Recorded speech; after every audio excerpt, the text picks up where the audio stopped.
আসসালামু আলাইকুম এভরিওয়ান। মায়ের কাছে শেখা এই বিস্কুট পিঠা ছোটবেলায় মায়ের সাথে বানাতে বানাতেই শিখেছি। শুধু ডিম, চিনি আর চালের গুঁড়ো দিয়েই তৈরি এই পিঠা কত সুন্দরভাবে ফুলেছে দেখেছেন। পিঠা একদম ফেটে ফেটে গিয়েছে ফুলে, আর খুবই সহজ তৈরি করা। আপনারা চাইলে যে কেউ এটা তৈরি করতে পারবেন, এত সহজ দেখুন। আর কত সুন্দর হয়েছে, খেতেও অসাধারণ। তো আশা করছি আমার এই রেসিপি আপনাদের ভালো লাগবে। ভালো লাগলে আমার এই ভিডিওটিতে একটি লাইক দিয়ে আমার ইউটিউব চ্যানেলটি সাবস্ক্রাইব করে দিবেন এরকম সহজ রেসিপি পাওয়ার জন্য। তো সবার প্রথমে আমি এখানে 3টা মুরগির ডিম নিয়ে নিচ্ছি, আর ডিমগুলো অবশ্যই নর্মাল টেম্পারেচারে হতে হবে। 3টা মুরগির ডিমটাকে একটু আমি ফেটিয়ে নিচ্ছি হ্যান্ড উইচের সাহায্যে।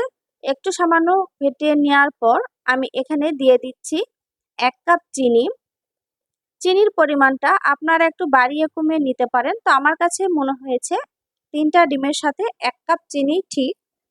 তো চিনি দেওয়ার পর এটাকে আমি আবারও একটু হ্যান্ড উইচ দিয়ে নেড়ে চেড়ে নিলাম। এ পর্যায়ে সামান্য একটু লবণ দিয়ে দিচ্ছি 1 চিমটি। যারা মিষ্টি খাবারে লবণ পছন্দ করেন তারা দেবেন, যারা পছন্দ করেন না দিবেন না। এ পর্যায়ে দিয়ে দিচ্ছি এলাচের গুঁড়া সামান্য একটু, 1 চিমটি পরিমাণ এলাচের গুঁড়া দিয়ে আমি এটাকে আবারও একটু মেখে নিচ্ছি। এরপর দিয়ে দিচ্ছি 1 চিমটি পরিমাণ গোটা জিরা। মা যখন এই পিঠাটা তৈরি করতো ছোটবেলায়, তখনকার দিনে ভ্যানিলা এসেন্স ছিল না, তাই মা এভাবে এলাচের গুঁড়া আর গোটা জিরা দিত। পিঠাটা খেতে খুবই মজা লাগে, সেখান থেকে আমিও শিখেছি এলাচের গুঁড়া আর গোটা জিরা দিতে হয়। এরপর একটু নেড়েচেড়ে নেওয়ার পর আমি এখানে মেজারমেন্ট কাপের হাফ কাপ দিয়ে আমি এখানে চালের গুঁড়া দিয়ে দিলাম। চালের গুঁড়া দিয়ে এটাকে খুব ভালো করে একটু নেড়েচেড়ে নিলাম। এরপর আবারও আমি হাফ কাপ চালের গুঁড়া দিয়ে দিলাম, আর এভাবে চালের গুঁড়া একটু একটু করে কিন্তু দিতেই থাকতে হবে। তো এবার আমি আবার 2 কাপ মানে হাফ কাপে 2 কাপ চালের গুঁড়া দিয়েছি, দিয়ে আবারও নেড়ে চেড়ে নিলাম। আর এরকম ঘন হয়েছে, আবারও দিয়ে দিলাম হাফ কাপ চালের গুঁড়া। একবারে চালের গুঁড়া অ্যাড করবেন না, এভাবে অল্প অল্প করে চালের গুঁড়া দিয়ে এভাবে নেড়ে চেড়ে এটাকে তৈরি করতে হবে। তাতে কি হবে, ডিমটাকে খুব ভালো করে ফেটানো হবে, আর চালের গুঁড়ার এই ডোটা খুব সুন্দরভাবে পারফেক্ট ভাবে তৈরি হবে। তো আবারও আমি চালের গুঁড়া নিলাম, নিয়ে এভাবে খুব ভালো করে একটু মেখে নিব। তো তার আগে এটাকে হাতে এবার মাখতে হবে, হ্যান্ডউইচের সাহায্যে আর হবে না। তো হাতে এভাবে খুব ভালো করে একটু এভাবে মেখে ছেঁকে নিব। তো চালের গুঁড়া দিতে দিতে এটা যখন ঠিক এরকমটা ডো হয়েছে, তখন বুঝে নিতে হবে যে এটা পারফেক্ট ভাবে হয়েছে, যে বাটি থেকে উঠিয়ে উঠিয়ে আসছে ডোটা, এরকম মানে পিঠার শেপ দেওয়া যাচ্ছে, এরকম পর্যায়ে বুঝে নিতে হবে এটা পারফেক্ট ভাবে হয়েছে। তো আমার এখানে মোট 4 কাপের মতো চালের গুঁড়া লেগেছে। চালের গুঁড়া কম বেশি আপনাদের লাগতে পারে। এভাবে অল্প অল্প করে মিশিয়ে মিশিয়ে এরকম একটা ডো তৈরি করতে হবে, যে খুব সুন্দরভাবে এভাবে বিস্কুটের শেপ দেওয়া যাচ্ছে। তো হাতে একটু তেল মাখিয়ে আমি এভাবে বিস্কুটের মতো করে তৈরি করে নিব। আর এই যে প্লেটে একটু তেল মাখিয়ে নিয়েছি, আর এভাবে বিস্কুটের মতো করে আস্তে আস্তে সবগুলো ডো দিয়ে আমি এভাবে পিঠা তৈরি করে নিব। তো এই যে আমার সবগুলো পিঠা তৈরি করা হয়ে গিয়েছে, এবার আমি ভাজতে চলে যাচ্ছি। আগে থেকেই ফ্রাই প্যানে তেল দিয়ে রেখেছি।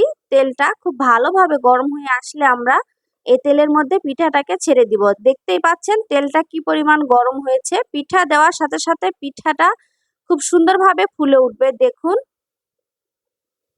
আর এটা অবশ্যই মিডিয়াম হিটে জাল হতে হবে। আর পিঠাটা এত সুন্দরভাবে ফুলে যাবে যে পিঠার উপরের অংশে ফেটে ফেটে যাবে। আর যেহেতু অনেকক্ষণ থেকেই পিঠাটাকে খুব ভালোভাবে ফেটিয়ে নেওয়া হয়েছে, ডো তৈরির সময় একটু একটু করে চালের গুঁড়ো দিয়ে এভাবে ফেটিয়ে নিলে ডিমটা খুব ভালোভাবে ফেটানো হয়ে যায়। তাতে কি হয়, পিঠাটা খুব ভালোভাবে ফুলে ওঠে। দেখেছেন কত সুন্দরভাবে এই পিঠাগুলা ফুলে উঠেছে। তো এভাবে আমি সবগুলোকে উল্টিয়ে উল্টিয়ে দিচ্ছি, আর এই যে দেখুন এটা কত সুন্দর হয়েছে। এবার সবগুলো পিঠাই খুব সুন্দরভাবে এভাবে উল্টিয়ে পাল্টিয়ে দিয়ে ভেজে নিব। তো আশা করছি আমার এই রেসিপি আপনাদের ভালো লেগেছে। আপনারা অবশ্যই এভাবে একবার ট্রাই করবেন। খুবই মজার লাগে আর এটা ঘরে রেখে ৭ থেকে ১০ দিনের মতো খাওয়া যায়। বাচ্চারা এটা খেতে পছন্দ করে। এবার পিঠার কালারটা ঠিক এরকমটা বিস্কুটের মতো হয়ে আসলে আমি এগুলাকে উঠিয়ে নিচ্ছি। সবগুলো পিঠা এভাবে উঠিয়ে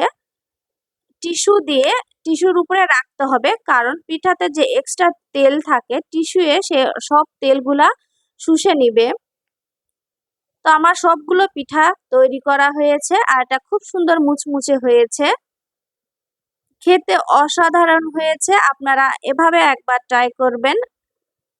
আর দেখুন কতটা শক্ত হয়েছে, একদম বিস্কুটের মতো খুব সুন্দরভাবে ভাঙা যাচ্ছে আর পিঠার ভিতরটা একদম মুচমুচে কুরমুরে হয়েছে। তো আজকের মতো বিদায় নিচ্ছি, দেখা হবে পরবর্তীতে নতুন রেসিপির সাথে। আল্লাহ হাফেজ।